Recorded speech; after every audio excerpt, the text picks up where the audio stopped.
Bien, como ya hemos visto en sesiones anteriores, el zoroastrismo mazdeísta no fue asimilado de forma completamente independiente a los demás elementos de la espiritualidad persa, sino que en su coexistencia con las otras ramas, con las otras creencias espirituales, el zoroastrismo asimiló muchas de sus ideas. La más importante de ellas es la que asimiló del animismo, es decir, del culto religioso a la naturaleza, y es la peculiar relación que existe en el zoroastrismo entre la muerte y los elementos naturales. El fin de la vida, la muerte, era considerada por los zoroastrianos como el estado más impuro, más detestable, el estado más contaminado posible. Por ello, cuando una persona fallecía, su cuerpo no podía ser eliminado haciendo uso de los 4 elementos fundamentales, porque los elementos y la naturaleza eran sagrados. El cuerpo del fallecido no podía ser incinerado porque el proceso contaminaría el fuego y el aire, pero tampoco podía ser enterrado o arrojado al mar por las mismas razones. El carácter sagrado de los elementos naturales fue respetado con absoluta reverencia en el seno del zoroastrismo aquemenida y era una herencia de ese antiguo culto oriental a la naturaleza. Por tanto, para evitar la contaminación, los zoroastrianos llevaban a cabo un conjunto de rituales que hoy en día incluso a nosotros nos parecen extremadamente extraños, algo duros de comprender y que también eran completamente escandalosos para sus vecinos históricos. Con el fin de proteger la pureza del mundo natural, el cuerpo de las personas fallecidas debían ser depositados en las llamadas Torres del Silencio. Se trata de unas construcciones cilíndricas de techo plano dividido en anillos concéntricos. Cada sección de los anillos del techo está destinada respectivamente a los niños, a las mujeres y a los hombres. Las torres del silencio, que se construían generalmente a las afueras de las ciudades, en las cimas de las colinas y las montañas, eran el único lugar en el que el cuerpo desnudo del difunto debía dejarse a la intemperie para que fuera pasto de las aves. De este modo, los zoroastrianos alcanzaban un contacto mínimo con los elementos y los animales se encargaban de hacer desaparecer la carne.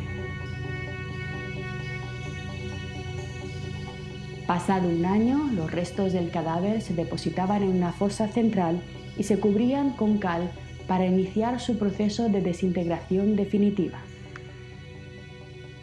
Tanto los griegos como los egipcios, como los babilónicos también, que ofrecían, ya sabéis, en el caso de Egipto, un cuidado, un trato absolutamente exquisito, un trato absolutamente reverencial al cuerpo tras la muerte. Se embalsamaba, se cuidaba de forma, digamos, casi obsesiva para que no se destruyera con el paso del tiempo. O en el caso de los griegos y los babilónicos, que incineraban al cuerpo en rituales de una gran ceremonialidad, consideraban absolutamente brutales estas costumbres persas. Y de hecho, en los rituales de enterramiento persas es en lo que se centran la mayor parte de las críticas occidentales a este mundo oriental extraño. Vamos a leer un pequeño fragmento más de la Avesta, donde se deja clara la prohibición de contaminar la naturaleza, la idea de que enterrar o quemar los cuerpos era un verdadero pecado.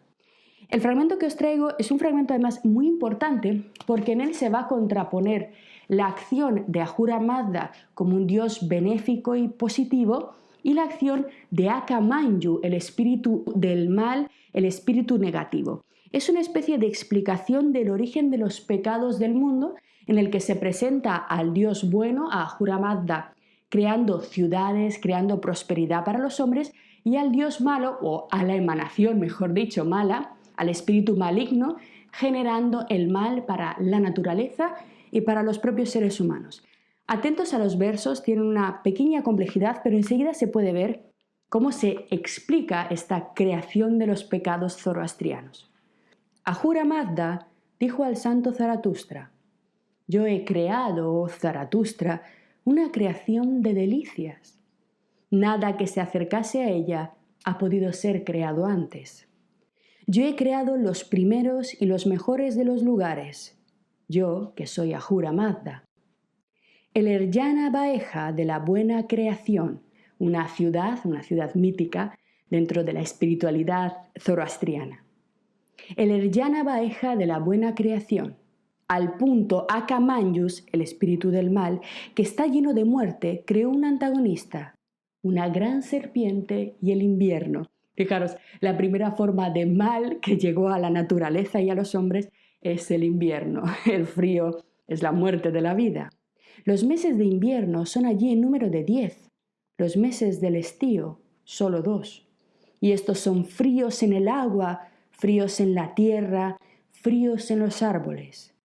Es en medio de la tierra, es en el corazón de la tierra donde penetra el invierno, y es entonces cuando llega el colmo del mal.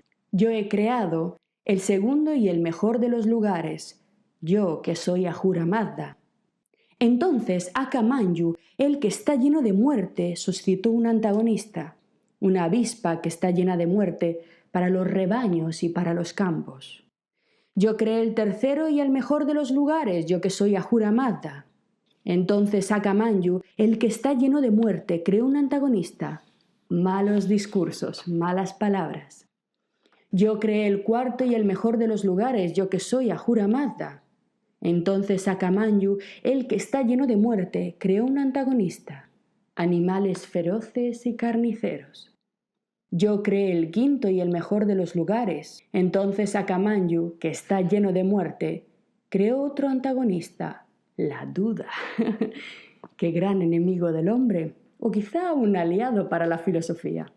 En el caso de la fe o la ley de Ahura Mazda, la duda es uno de los males que achacan al hombre. Yo creé el sexto y el mayor de los lugares, yo que soy Ahura Mazda. Entonces Akamanyu, el que está lleno de muerte, creó un antagonista, la pereza y la pobreza. ¿Veis cómo surgen los males del mundo? Yo creé el décimo y el mejor de los lugares, pero Akamanyu, el que está lleno de muerte, creó un antagonista. Aquí está. Prácticas culpables y responsables. Enterrar a los cadáveres.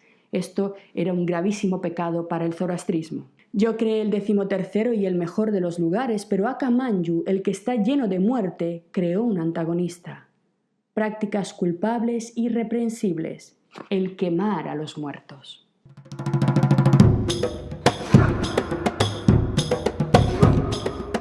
La presencia de las emanaciones intermedias que acabamos de leer, Akamanyus, Pentamanyu, estos espíritus que desbordan a Ahura Mazda y que además tienen ciertas fuerzas en el mundo que actúan, que generan el mal, que generan el orden, como hemos visto anteriormente, la presencia de todas estas emanaciones, de estas entidades, han hecho que algunos expertos hayan considerado que el zoroastrismo no fue técnicamente un monoteísmo, sino más bien una forma de enoteísmo. Una religión enoteísta es aquella en la que, si bien hay un dios principal, en este caso tendríamos a Ahura Mazda, existe también, acompañando a este dios principal, un número variable de dioses menores que se encargan del control de aspectos diferentes de la realidad. Es decir, en la medida en que hay otras entidades espirituales además del dios, el zoroastrismo no sería un monoteísmo puro, sino más bien un enoteísmo.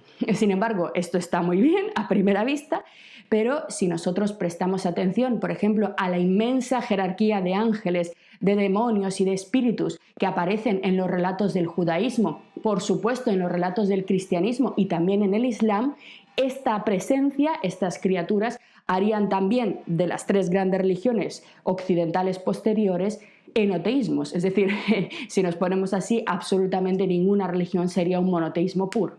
Además, como hemos explicado hace un rato, durante la Alta Edad Media, la explicación neoplatónica de la creación, es decir, un sistema de explicación basado en emanaciones, fue la interpretación canónica del cristianismo. Por tanto, si se acusa al zoroastrismo de enoteísmo, todas las demás también acabarían siendo formas de enoteísmo. ¿A qué se debe esta insistencia en intentar separar, en intentar distinguir el zoroastrismo de las demás religiones?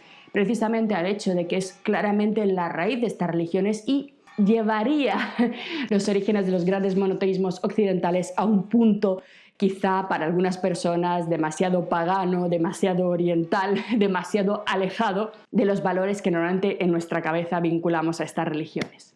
Dicho esto, por cierto, el zoroastrismo, aunque he hablado de él en pasado, porque me he referido siempre a la forma del zoroastrismo desarrollado por los aqueménidas en el siglo V antes de nuestra era, El zoroastrismo, sin embargo, como religión no ha desaparecido.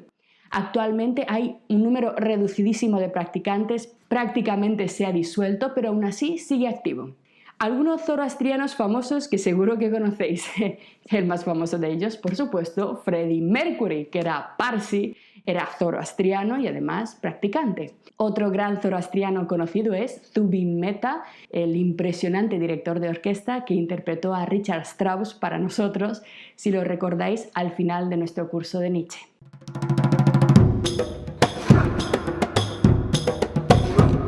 Antes de terminar, nos quedan sin embargo unas últimas palabras sobre el zoroastrismo. Como bien recordáis, en las sesiones anteriores, de la mano de Heródoto, habíamos descubierto que los persas no representaban a sus dioses. En cambio, en los vestigios arquitectónicos de la época de Darío, en las fachadas de sus palacios y en su propia tumba, encontramos frecuentemente esta imagen.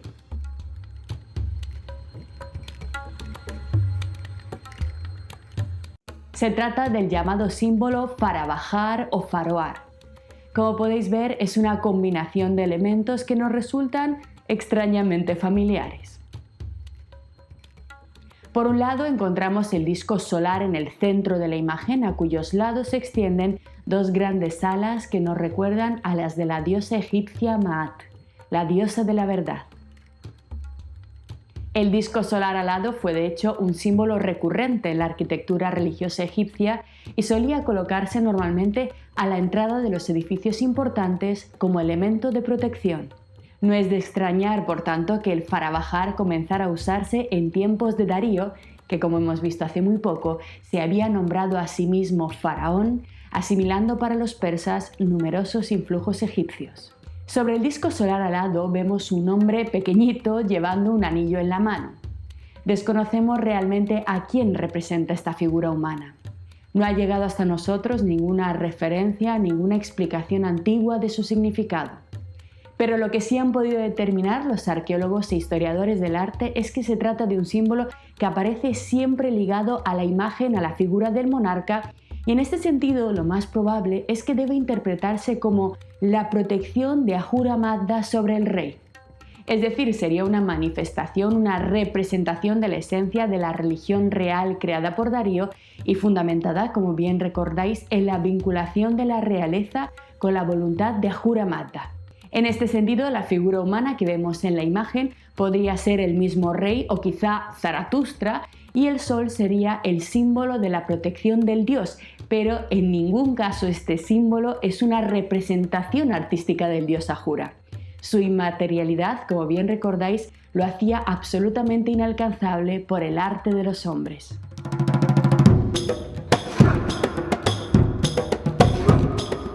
Bien, para terminar nuestro pequeño viaje por el mundo y la cultura de los persas, este viaje breve pero absolutamente imprescindible, quiero dejaros con un pequeño regalo.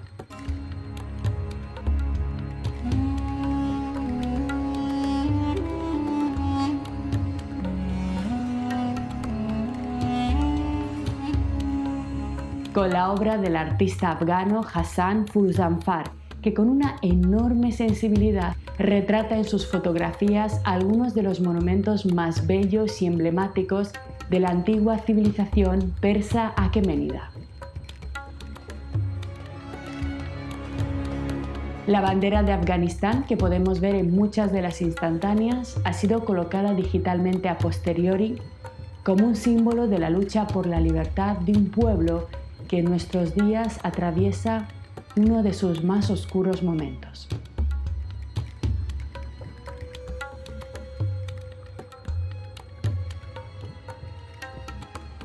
Aquí está, por tanto, nuestro pequeño homenaje a la historia del pueblo afgano, cuna de una de las más importantes civilizaciones y del imperio más grande de la antigüedad, y nuestro deseo de que la paz, la tolerancia y la libertad vuelvan pronto a su tierra.